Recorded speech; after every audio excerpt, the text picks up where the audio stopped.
Honestly, dude, I slept like shit. In this hotel room. Forgot to close this last night, and it was super fucking bright in the morning. I had turned on the heater a little bit yesterday because it was kind of cold, especially after taking a shower, and it was like 1 o'clock in the morning.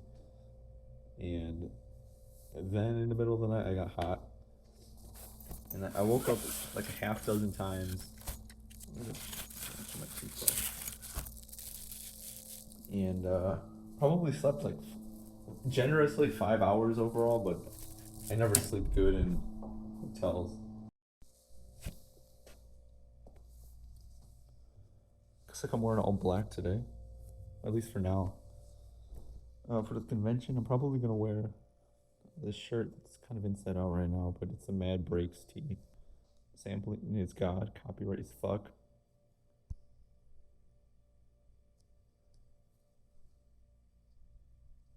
And then for the rave, I have a very special fit that I may or may not have a chance to show later, but it's gonna go hard as fuck, let's just say that.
Well, gotta figure a way back. I missed a stop, and I went like 1 or 2 more than I probably should have. And I gotta figure out. It's so weird.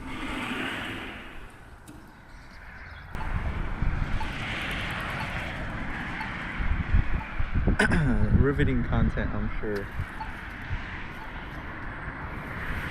Look at this cross, dude.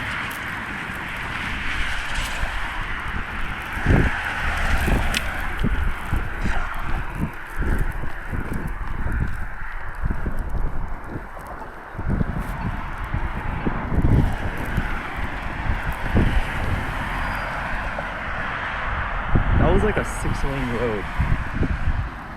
And I was waiting there for not too long, but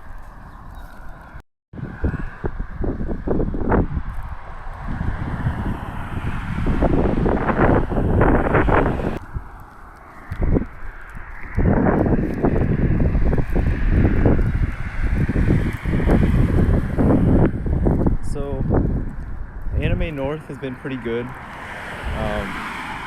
Use condoms.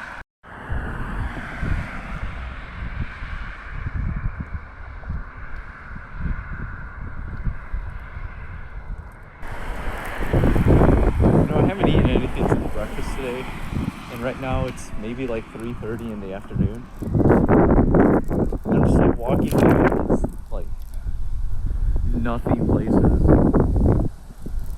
and it's such a fucking barren part of the city.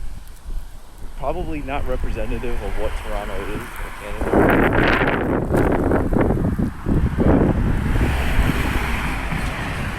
But it kind of reminds me why I don't like vacation to any other place than like Tokyo, because Tokyo is such a convenient city.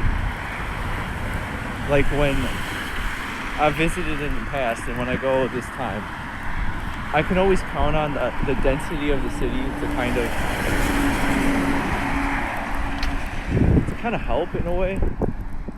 So like right now, let's say I wanted something to eat, there would be always something to eat, or there would be a kombini nearby. Whereas right now in Canada, for example, I didn't bring toothpaste because I was stupid. I brought my toothbrush, but I didn't bring my toothpaste. And there was two things that I noticed when I got here. The first was that there's no like Walgreens or whatever, no CVS, pharmacies that I understand and that I know. So I didn't really even know what to search for. And I searched pharmacy, and then I got a bunch of random shitty little pharmacies that popped up. And then the second one is like food. That if I wanted something to eat, it's like a 1 hour walk anywhere. Because it's like a incorporated area, I guess. So it just kind of sucks. And these are the kind of places that sort of require you to have a car to rent or whatever. And I didn't really feel like renting a car because this was supposed to be a vacation done on the cheap. As cheap as fucking possible. Hello. I'm going to showcase a couple of items that I got at Anime North and then kind of share my overall thoughts about like the convention in comparison to the few others that I've gone to. So I'm going to start over here at the top. I wasn't going to get figures, but I've kind of been getting a little bit more interested in like older figures, specifically like random little prize figures, collectible figures, and whatnot. And there was a good amount of vendors who had like these cool vintage kind of Bishoujo figures. One of them had some cool ones, and I almost got a Tamane figure from Two Heart, but I think it was way more expensive there. I went to another area, and there was this one store, and they had exclusively like Bishoujo game stuff, in conjunction with other things like Nanoha and Love Live Idol stuff. But the vast majority of it was VN and Nanoha. They had like Little Busters, Dakimakura, and blankets, Nanoha merchandise. They had like a raising heart little like pendant thing, not like a full staff, but like they had some cool stuff. And the Miyako figure caught my eye because I'm a fan of F, at least in terms of the anime. And then I also got another figure from Mizu Ito. I don't remember her name, but I saw the really large ribbon on the back, and I was like, might as well grab that. And this one was really cheap. This one was a little bit more expensive, Canadian dollars, of course. So that was pretty cool. I didn't need more figures. I don't know how I'm logistically going to take them back, but I'll find a way. I got a little Bochi car air freshener thing. This one is strawberry scent. I don't know if I made the wrong choice with that one because there was also a melon. But I feel like strawberry would be, like, it's going to be really sweet, but at the very least, this will look cool, and I'm going to put it in my car, and that'd be pretty sick. Here is nothing too special. This is the, what do they call it? Like the guidebook, I guess. Then I picked up some art from Artist Alley, and that's probably where I had the most fun. More on that in a little bit. I picked this one up right here, the Sakia print, and then the embodiment of the Scarlet Devil kind of like character sheet here. Toho 6 there. From this artist, Zew. Really cool guy. Had almost exclusively Toho stuff. He had Hakude Jinja kind of decoration over the his little selling area. Really cool. Mostly embodiment of the Scarlet Devil stuff. A little bit extra. Had some of these like little pixel ones, which are pretty cute, and also like acrylic stands and stuff. And I almost got a Yukari one, but I decided to go for the prints because I don't need more acrylic stands. I've kind of gaslit myself into thinking I need acrylic stands, and now that I have so many, I realize how pointless that whole thing was. So more prints. I really like this one. Saki, I love her. And then I picked up a print from someone who I forgot already, but I got a Serial Experiments Lane one right here. I think this one's pretty sick. Not much to say about this one, except that at my previous convention I went to, there was a couple of Lane ones pretty similar to this, but this one didn't. The ones over there didn't have God in them. I don't know. I just really liked the colors around the side, and then you kind of had the dichotomy between the two characters there. Whereas the other ones that I've seen were a little bit more like Lane core, if you will, with just like Lane and all the wires and stuff. I think this one is a little bit more interesting, and I kind of like how everything is framed there. And then I got two right here from an artist that I'm gonna attempt to show her name here. This is her card. I think it's Peach Penku. Peach Penku. I'm not too sure. That's her card. She didn't have too many things, but I was walking around earlier and I saw a Saya art from another artist.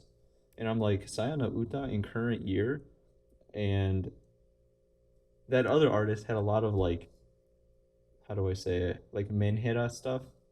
And I was just thinking to myself that I didn't want to be seen there. Like, you know, it would just seem like it would just seem kind of weird if someone of my nature would be perusing the menhira section. And then I was walking around a little bit more, taking a look at all the artists, and then this wasn't what caught my eye. I saw this right here, and I'm like, wait a second here. Is that Sayonara Oshiete? I literally just watched that one video that I want to say her name was Amelie Doré, just because I'm thinking about getting more into visual novels this summer. So I had watched her video about it, obviously because it's a visual novel that's hasn't been translated yet. It's only playable in Japanese, and it's one of the big like 3 Denpa games. And I saw this one. I'm like, that looks really familiar. Hold up, that's Saya Oshi. And then I also saw that she had a Saya no Uta art right here from Saya no Uta. She didn't have a huge selection of stuff, but the fact that she had these two right here was pretty sick. And I got both of them for 20 Canadian dollars, which is exceptionally reasonable because I think I paid like 20 Canadian for the Lane print. So she's doing some cool stuff, and I had a good time at Artist Alley getting more posters that I probably won't be able to hang up anywhere. More about that in a second. Just want to showcase I got an Anime North 2025 shirt, which is really nice. Got spooked, thought someone was at the door. Also, I don't know how echoey this is. Anyways, I wanted to talk about a little bit about Anime North 2025. So probably the biggest and most like pleasantly surprising thing about Anime North was how wonderful the Artist Alley was. So some general complaints about Artist Alleys that I've had in the past, especially like the past 2 years at my local con, is that like I'm just gonna say it that I'm not a huge fan of like Western fan art and stuff. I think they're really cool in terms of like developing unique styles, and it's not all just like, you know, the type of stuff you would see on Pixiv or the type of things that you would see just like copying the key art of a particular series. It doesn't look like anime or like how to draw manga kind of style. Everybody's kind of developing like a unique style and infusing it with their sensibilities and stuff. So I think that's really cool, but not all of it is the type of art that I want to hang up on my walls. I am much more a fan of like the things that look like anime, I guess, things that look kind of bishoujo, or things that are visually striking in some way, which is kind of like a vague way to explain what I'm into, but and I have a specific idea of what my otaku room Itabeya will look like with everything. And also just like a collection of cool things that I see that kind of represent the things that I like. And going to this artist alley was a breath of fresh air. Holy shit! Because in comparison, it was massive, and it was also a much more spacious. Because my local con, and the other cons that I've gone to tend to be kind of cramped. This one was huge. It was like possibly the same size, if not bigger, than the whole vendor area for like the commercial booths and stuff like that. This was huge, and there was something for everybody, and I really liked the amount of representation there. And then, just something that is so fun about Artist Alley, it's really similar to Comic Con in the sense that you can kind of just talk to the artist. I'm just gonna say like English is not a language that I have to really think about talking in compared to like Japanese where I have to kind of prepare things ahead of time and I can't necessarily say everything I might want to. Going to an artist alley and talking to artists in English is the closest analog to Comiket that I think there is outside of Japan because you can kind of connect with these people and talk about their art and stuff. And the coolest thing is when you meet like a small artist or someone who is doing like something kind of niche and maybe doesn't get a whole lot of attention, but you can kind of see their passion like infused within what like they have on display, and you can kind of chat with them about it. So the first artist that I stopped at was Zoo, who was doing the Toho art, and I looked at it and I saw Toho, and usually you see like one or two Toho prints at other artists stuff, so maybe they'll have like a Reimu or something. No, this guy had like all Toho, and that immediately caught my attention. So I was like, let me look at everything he has. Maybe he'll have something that I'm interested in. Like it was just a cool experience, and then just talking to the guy, telling him like, you don't really see too much Toho stuff around, and then we just talk about Toho for like 5-10 minutes, and like the different type of like like what our favorite games are, who our favorite characters are, and that's the kind of thing that you don't really get outside of like of a comic cat or an artist alley. And if you have the opportunity to do that, I strongly recommend it because there are a lot of cool artists out there who are doing things that may not be appreciated, and just like having a conversation with someone like that, even just as a fan, like just seeing someone out there who like fully devoted themselves to doing almost entirely Toho stuff. And you just know that this guy is into Toho, so you can talk to him about it. Same thing with the Saya Oshi and the Sayana Uta one. Like I just see this artist who has art from obscure visual novels. Uh, heavy air quotes on obscure, just because like the average person is gonna be walking past this and they're not really gonna know what it is.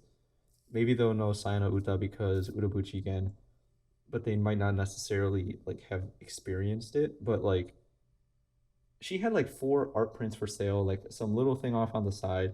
I see this and I'm like, holy crap, I have to at least go take a look at this and just say how cool this is. Because not too many people are going to understand what Sayonara Oshiete is, or like even be into visual novels in a way. And I went there, had a chat, like we start talking about VNs, start talking about Sayana Uta, and then she starts talking about how she wants to play Subahibi next, and then talk about Subahibi, and like there's people out there like it's not something that people talk about, and just seeing someone out there who like is doing really nice art and putting their talent somewhere, and that isn't just to say like I got these because You know, I like denpa. I like visual novels. I think I'm a silly boy. I got this because I first and foremost thought the art was very striking. I don't know. I think it's just really nice. It's close to the original, but has its own style nevertheless. And I don't know. I just had a really good time, just like talking with random artists, and I'm probably never gonna see them again. But you know, I think that just someone acknowledging the fact that they made something cool, I think is gonna make some people's days a little bit better, I guess. This is the road vlog, unofficially. So on this trip, I came with my brother, and right now he is in downtown Toronto, which is where I'm trying to get. I'm not sure how well that's gonna work out. It's probably gonna take me like 2 fucking hours to get over there. And it's kind of cold, and it almost rained. And I'm not wearing anything that's particularly warm, so it kind of sucks. This is just me vlogging on the side of the road more than anything.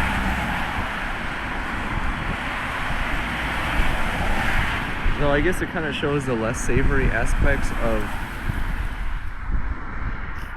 traveling, and maybe next time I will get a slightly better hotel, one that's closer.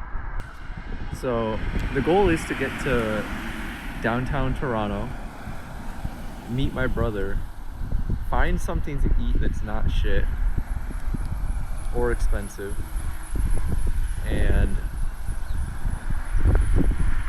buy a big ass monster, and then get ready to go to the rave. Earlier I was going to get like an Uber Eats or some shit, because I was already kind of like, fuck dude, I'm hungry. And I'm glad I didn't, because Uber Eats is expensive and I never like using it.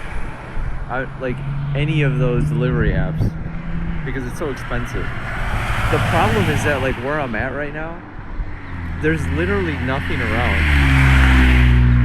So I would have to waste like an hour of my time going to get some random food, probably spending more money in the process and wasting like half my day just because I'm in the middle of fucking nowhere, so, and without a car.